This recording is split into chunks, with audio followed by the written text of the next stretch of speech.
Welcome to the Tesla Economist. Please hit the thumbs up and remember to subscribe. You can also follow me on Twitter and talk to me on Patreon.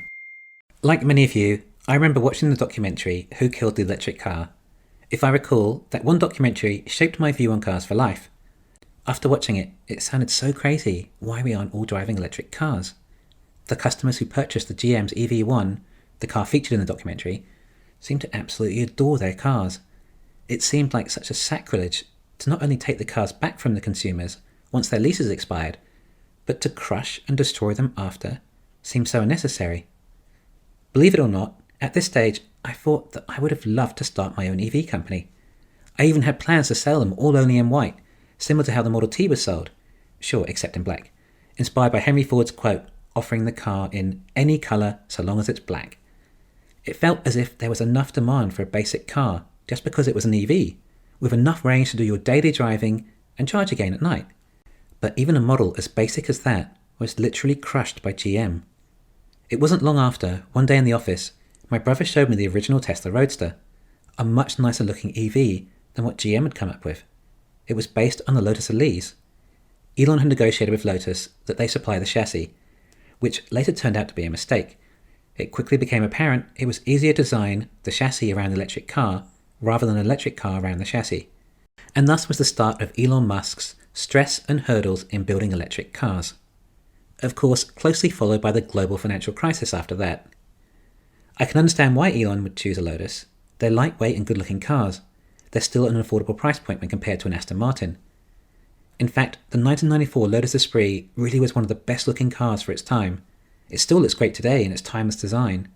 And I would say that Elon would likely agree, considering he purchased the most expensive Lotus Esprit in the world. It was actually the older shape Esprit from the 70s, and he paid $1 million for it. But it wasn't any ordinary Lotus Esprit. It was the one from the James Bond movie, The Spy Who Loved Me.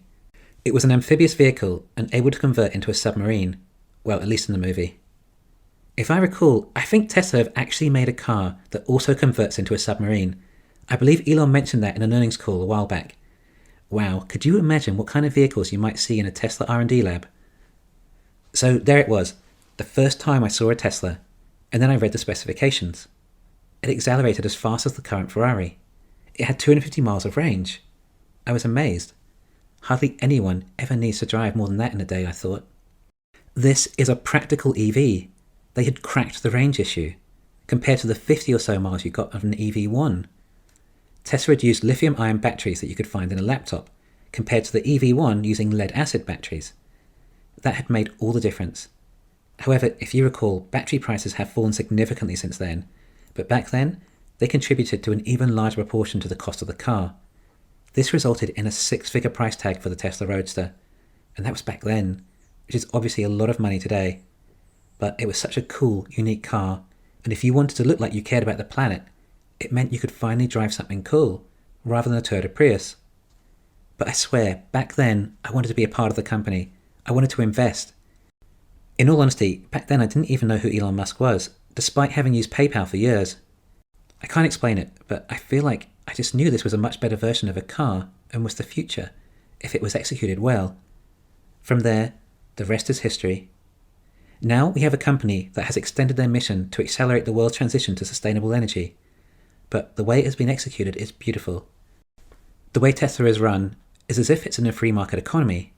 They're able to do what they want and also sharing what they achieved with their potential competition, not something we see in many other industries. Tesla can do what they want because they were first to market, first to the mass market EV industry. Therefore, as it's a new industry, well, there's very little regulation or patents to contend with, which dramatically removes barriers to entry. I'm sure if legacy companies had seen this coming earlier, then they would have likely had their cronies create some regulation to prevent an EV company rising up. But they've been around for over 100 years now and have become complacent, obtuse, and arrogant. And they've seen many other auto companies fail in the past. Now they're no longer able to avoid the inevitable creative destruction that is coming from Tesla. Now this is how the free market operates. New and better products or services enter the market to disrupt the previous, in turn meaning they have to adapt or go under. For example, I don't think many horse and cart businesses survived the transition to the automobile. that industry was destroyed by the creation of the internal combustion engine. In a perfect free market system, businesses are free to operate how they please, with no barriers of entry for regulation or patents. Everything is shared and available to everyone. But now Tesla is the market leader in EVs. Yet they're not making attempts to close the industry off to competitors. In fact, they're doing the opposite. Tesla have open patents that others can use. It looks as if they're also opening up the charging network too. Tesla is able to turn the EV industry into a free market economy. Now, it's irrelevant on what side of the fence you sit, but nothing progresses technology and standard of living as much as a free market-based economy. For example, technology is the least regulated industry, and look how tech performs in the market, or outperforms, I should say. Therefore, keeping the industry in that state, we will see the fastest progress possible in EVs. The problem we have now, as consumers, is that everything is so heavily marketed and advertised to us, we're manipulated to spend our money on things that we're told will make our lives better and make us happier, and are usually disappointed once the novelty wears off. Except Tesla haven't spent a cent on advertising. They don't need to convince us that we need a Tesla. The product alone is good enough to speak for itself. We don't have to go to a car dealer and listen to all their trite sales techniques until they wear us down and we finally capitulate to buy their car. No, Tesla salespeople are our friends and family, telling us how much their lives have improved since they bought a Tesla. Those saved advertising dollars can in turn be invested to improve the product. When it comes to hiring, Tesla don't care whether you have been to an Ivy League college or whether you are a high school dropout. If you can do the work they need, then they'll hire you.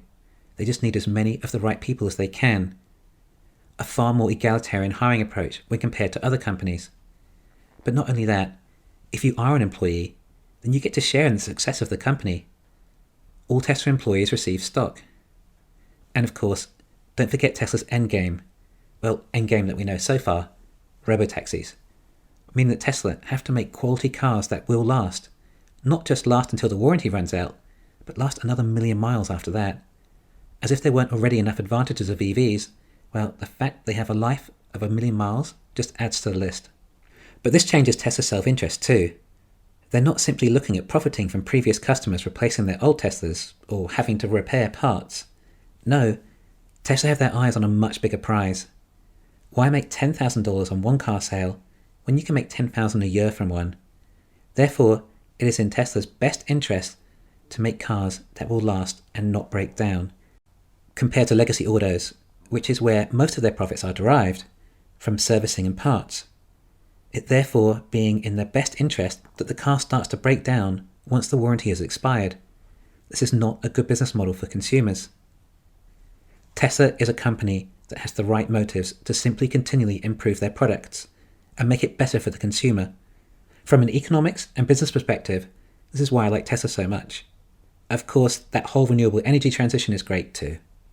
Thanks for listening. Please hit the thumbs up and subscribe. You can follow me on Twitter and talk to me on Patreon.